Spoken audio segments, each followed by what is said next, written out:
இன்றே டவுன்லோட் செய்து உங்கள் ஃபேவரட் ஷோக்களை என்ஜாய் பண்ணுங்க. இங்க பாரு மித்ரா, போதும், இதோட நிறுத்திக்க. இல்ல இதுக்கு மேலேயும் நான் இப்படிதான் பண்ணுவேன்னு நீ சொன்னா அது உனக்கே நீ தோண்டிக்கிற குழி மாதிரி. நீ ரொம்ப ஓவரா பேசிக்கிட்டு இருக்க பாரதி. நீ ஓவரா நடந்துக்கிறப்போ நான் இப்படி பேசினாதான் கரெக்டா இருக்கும் மித்ரா மேடம். ஏய், என்ன ஒரு தடவை ஜெயிச்சிட்டோன்னு நேருக்கு நேரா திமிரா பேசிக்கிட்டு இருக்கியா? இது திமிர் கிடையாது மித்ரா மேடம். உண்மையும் நேர்மையும் ஏன் பக்கம் இருக்குங்கிற தைரியத்துல இப்ப நான் பேசிட்டு இருக்கேன். எனக்கு உன்னை பார்த்து பயம் எல்லாம் கிடையாது. இந்த நிமிஷம் கூட ஏதோ அப்படியே உரசிட்டு போன மாதிரிதான் இருக்கு. பாரதி, நீ திரும்ப திரும்ப ரொம்ப ஓவரா பேசிக்கிட்டு இருக்க. நீ என்ன பேச வச்சிட்டு இருக்க.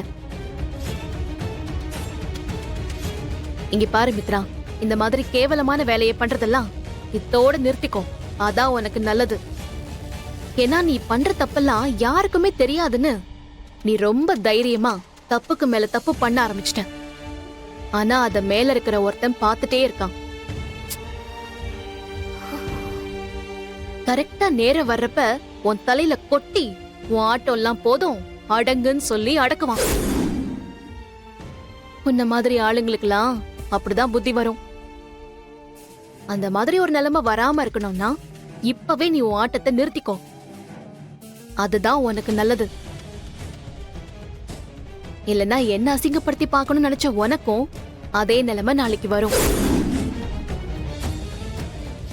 என் பக்கம் நேர்மை இருக்கிறதுனால நான் அதை தாங்கிக்கிட்டு ஜெயிச்சு வெளியே வந்துட்டேன். ஆனா உனக்கு அது நடக்கவே நடக்காது.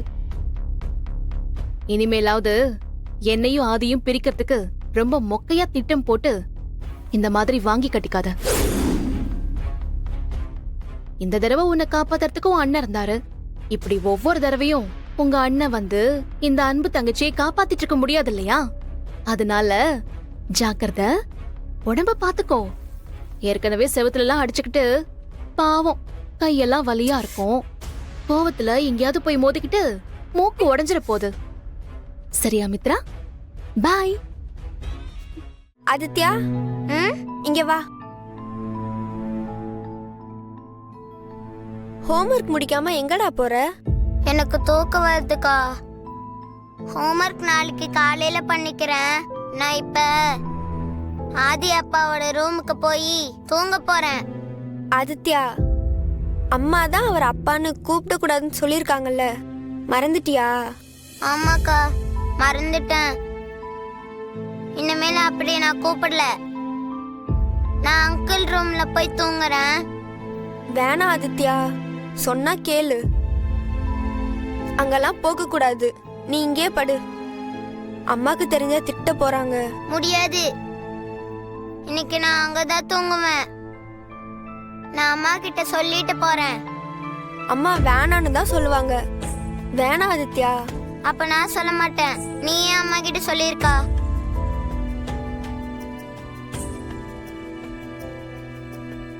இந்த நேரத்துல தூங்காம இங்க என்ன பண்ற? நான் ஆதி அங்கிள் கூட தூங்குறதுக்காக வந்தேன்.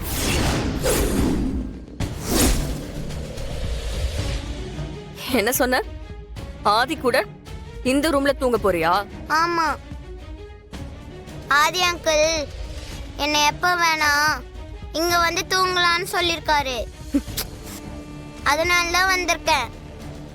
இங்க பாரு, அப்படிலாம் இனிமே நீ நினைச்ச மாதிரி வந்து தூங்க முடியாது. இவ்ளோ நாள் அப்படியெல்லாம் இருந்தா பரவாயில்ல. இனிமே நீ இங்க வந்து படுத்து தூங்குற வேலையெல்லாம் வச்சுக்க கூடாது. போ, போய் உங்க அம்மா கூட போய் படு. இல்ல, நான் இங்கதான் தூங்குவேன். ஏய், என்ன சொல்றத கேட்காம திரும்ப திரும்ப சொன்னதே சொல்லிக்கிட்டு இருக்க? உன்னை ஆதி அப்பான்னு கூப்பிட கூடாதுன்னு சொல்லியாச்சுல, அதே மாதிரிதான் இந்த ரூமுக்குள்ளயும் நீ ஆதி கூட படுத்து தூங்க முடியாது. முதல்ல கிளம்ப. ஏன் இப்படி திட்டுறீங்க? எனக்கு அழுகையா வருது. நல்லா அழு. நீ நின்னுகிட்டே இருந்தனா நான் இன்னும் திட்டுக்கிட்டே தான் இருப்பேன். உன்னை பார்த்தாலே புத்திக்கிட்டு எரியுது. முதல்ல கிளம்பு. ஏய் என்னடா சொல்லிக்கிட்டே இருக்க, அப்படியே முறைச்சுக்கிட்டு நிக்கிற. முதல்ல வெளியில போ போ.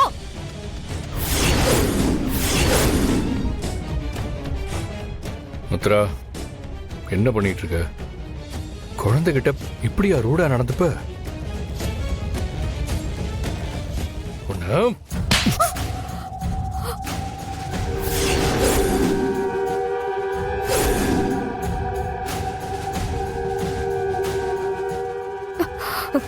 கனவா?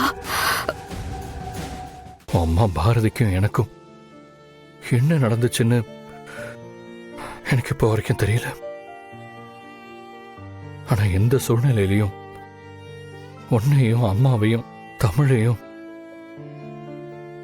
நான் விட்டு கொடுக்க மாட்டேன்.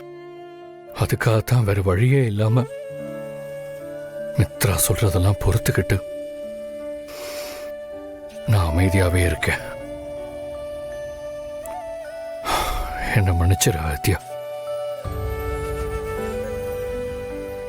அப்பா இப்படி பண்றத பார்த்துட்டு என்ன வெறுத்துறாதரா.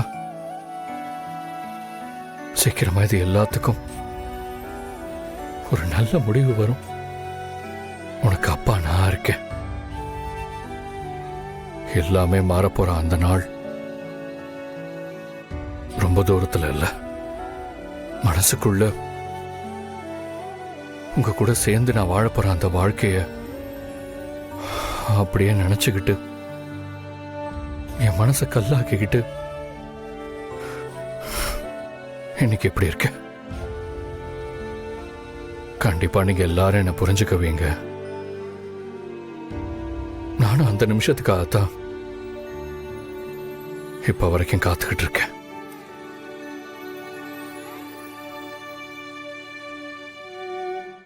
சேச்சே, சின்ன குழந்தைகிட்டயா இப்படி நடந்துக்குவா? இப்ப ஆதித்யா அவனை அப்பான்னு கூப்பிட்டா என்ன குறைஞ்சா போயிடும். ஆனாலும் இவ பண்றது கொஞ்சம் கூட சரியில்லை. அம்மா கிட்ட தான் மல்லு கட்டிட்டு போட்டிக்கு நிக்கிறானா, குழந்தைகிட்ட கூட ஈவ இறக்க இல்லாம நடந்துட்டு இருக்காளே. பாட்டி விடுங்க, அதான் ஆதித்யாவுக்கு பேசி புரிய வச்சிட்டேன்ல. ஆமா, தமிழ் உனக்கும் சேர்த்துதான் சொல்றேன், புரியுதா? புரியுதுமா. நீங்க சொல்லலைனாலும் எனக்கு தெரியுமா. இனிமே நானும் அவரை அங்கிள்னே கூப்பிடுறேன். ஆ, சரி, அம்மா கதை சொல்வேன்னா நீ கேட்டுட்டே தூங்குவியா? ஓகேவா? ஐ ஜாலி. சரிம்மா, எனக்கு ஸ்பைடர்மேன் கதை வேணும். ஓ, சொல்லிட்டா போச்சு. அதுக்கு முதல்ல இந்த பாலை குடிக்கணும்.